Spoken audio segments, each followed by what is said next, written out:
Hello, students. Observe this star and human. If I ask you, what are they? You'll tell me the star is non living and human is living, isn't it?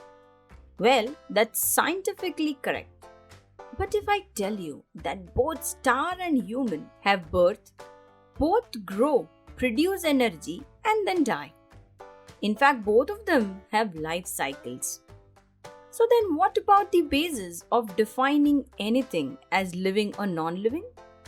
Well, traditionally, non-living is something which cannot grow or reproduce, while living is something which can grow and reproduce. Let me tell you that mule, the hybrid of a horse and a donkey, is unable to reproduce. Yes, it is an infertile hybrid, but it is still living, isn't it? Yes. So, traditionally, going by definition, both star and mule can grow, produce energy, and die, which means they are living, as these are characteristics of living things. So, the question is star living? While both star and mule cannot reproduce, just like non living things. So, is mule non living like a star? Living or non living? But it is the biggest ambiguity, isn't it? Even after knowing so much about life, we still cannot define life perfectly. We don't even know where did life come from. Now you can argue with me that it's so simple. It all started with a big bang and the story goes on. Yes, you are right.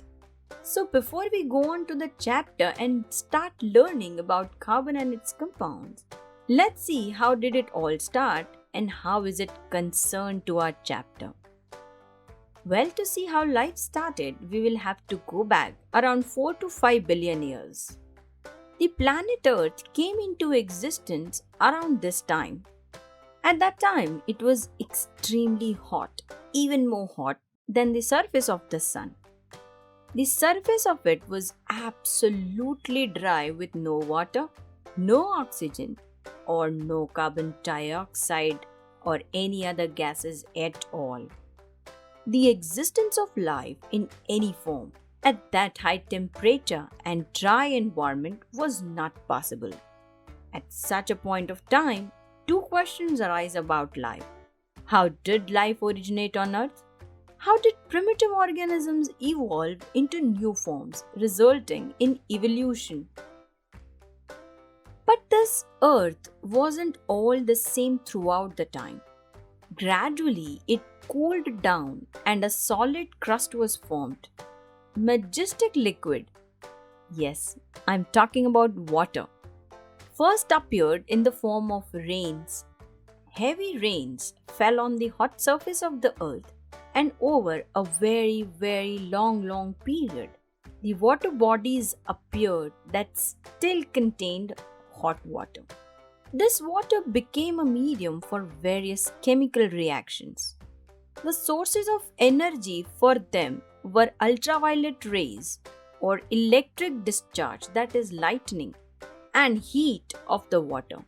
Yes, atoms are reacting. Now look inside this hot water. Yes, atoms are reacting to form molecules, and molecules are reacting to form compounds. But all of them formed small compounds and molecules like ammonia or methane, except one atom. Yes, the magnificent element carbon. This magnificent atom was able to form long chains, branches, and rings. These reactions were able to form complex molecules like amino acids, nitrogenous bases, sugars, and fatty acids. These all further reacted and combined to give rise to biomolecules of life, such as proteins and DNA, which is another wonder molecule. Now, this molecule could react and produce a copy of itself. Thus, it soon produced multiple copies of itself and some simple fat molecules arranged themselves around this molecular complex in some sort of membrane. This formed a very basic blueprint of life. Yes, exactly, the very primitive cell. Not exactly cell, but a blueprint of it. Now, some sort of metabolism could occur within these wonderful structures with the synthesis of certain substances and breakdown of other substances. The breakdown reactions could provide energy for the synthesis reactions. But still, the Earth was far from inhabitable environment. Now let's fast forward some years, about 3.5 billion years ago. These cells evolved and got the ability to use sun's energy and produce sugars by themselves. Yes, the most interesting process, photosynthesis. But even more interesting was its byproduct, the gas, the oxygen gas, that is O2. But remember, there were these UV rays directly reaching the earth, and so not many cells could live. Most of the cells were destroyed by these UV rays. But with the passage of time, with more and more oxygen into atmosphere, it formed its near cousin ozone. And now with ozone around the earth, UV rays were out of the picture. And now more cells could live, duplicate and flourish on the earth. Because UV rays had ability to break these cells or kill the cells. Again, taking life fast forward to some 800 million years ago, multiple cells came together to form multicellular organisms. These characteristics of organisms had been changing since then. They are changing even today and will continue to do so in future as well.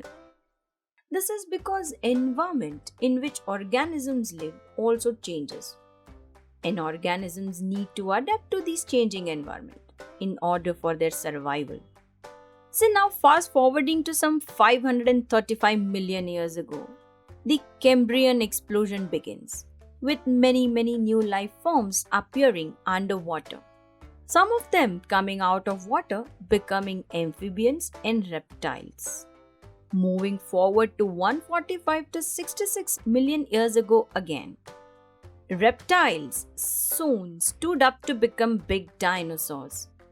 And even before we realized they were here, and now, here is the evolution of multicellular, most complex, yet to be fully understood organism.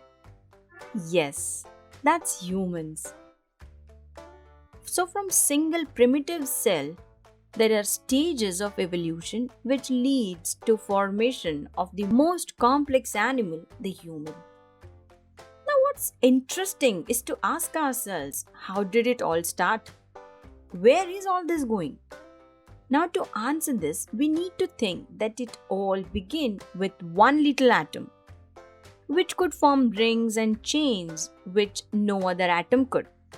This means that this little atom is the beginning of all life forms. And this wondrous atom is our focus for this chapter. And it is called the carbon.